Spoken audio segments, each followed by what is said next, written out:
మనమైతే ఇప్పుడు విజయనగరం జిల్లా సర్వజన ఆసుపత్రి వద్ద అయితే ఉన్నాము.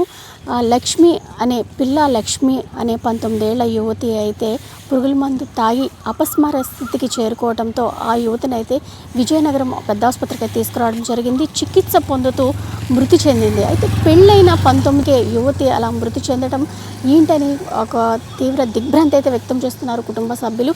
ఆషాఢంకి ఇంటికొచ్చిన యువతి పిల్లా సాయి తన భర్తకి ఫోన్ చేసి నేను చచ్చిపోతున్నాను, నేను పురుగుల మందు తాగుతున్నాను అయితే ఫోన్లో చెప్పింది. వెంటనే సాయి వాళ్ళ మామకి ఫోన్ చేసి ఇలా లక్ష్మి పురుగుల మందు తాగింది అని చెప్పగా ఆ తండ్రి వెళ్ళేసరికి తను అపస్మార స్థితికి అయితే చేరుకోవడం జరిగింది. తను వెంటనే ఇక్కడ ఆసుపత్రికి అయితే తీసుకొచ్చారు చికిత్స నిమిత్తం. ఈరోజు ఉదయం అయితే తను మృతి చెందడం అయితే జరిగింది. అందరికీ నమస్కారం. కొండసంబం పంచాయతీ గొర్రెలపేట విలేజ్లో ఈ నెల 17వ తారీఖున కడగల బంగారు నాయుడు అని చెప్పి ఆయన కంప్లైంట్ మేరకు ఆయన పాప శ్రీలక్ష్మి పేరు 19 సంవత్సరాలు, ఈవిడికి జూలై 2వ తారీఖున కరకం విలేజ్ చిగురుపల్లి మండలం సాయి అన్న అబ్బాయితోనే మ్యారేజ్ అయ్యింది. మ్యారేజ్ అయిన తర్వాత ఈవిడ ఆషాఢ మాసంకి మళ్ళీ కనవరింటికి వచ్చింది. ఇంతలోపు వీళ్ళ భర్తకు ఈ అమ్మాయి పెళ్ళవక ముందు వేరే అబ్బాయితో చనువుగా ఉందని చెప్పిన విషయం తెలిసింది. తెలవటం భర్త ఈయన ప్రశ్నించాడు. తదుపరి ఈ విషయం మళ్ళీ తల్లిదండ్రులకి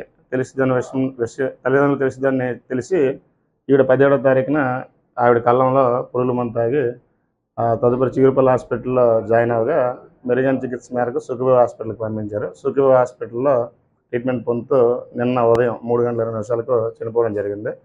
వాళ్ళ అమ్మాయి తండ్రి కంప్లైంట్ మేరకు గరుడు పోలీసు వారం కేసు నమోదు చేశాం.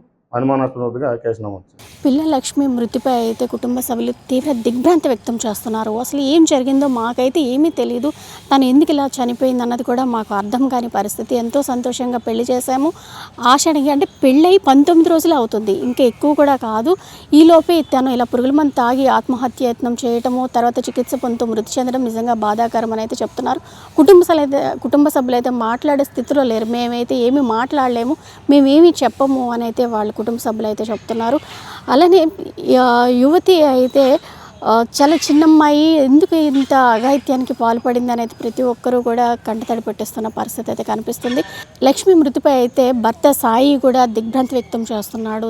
ఏం జరిగిందో ఆ అబ్బాయి కూడా మాట్లాడలేని సిచ్యువేషన్లో అయితే ఉన్నాడు. దీనిపై అయితే పోలీసులు అయితే కేసు నమోదు చేస్తే దర్యాప్తు చేస్తున్నట్లు కూడా తెలుపుతున్నారు.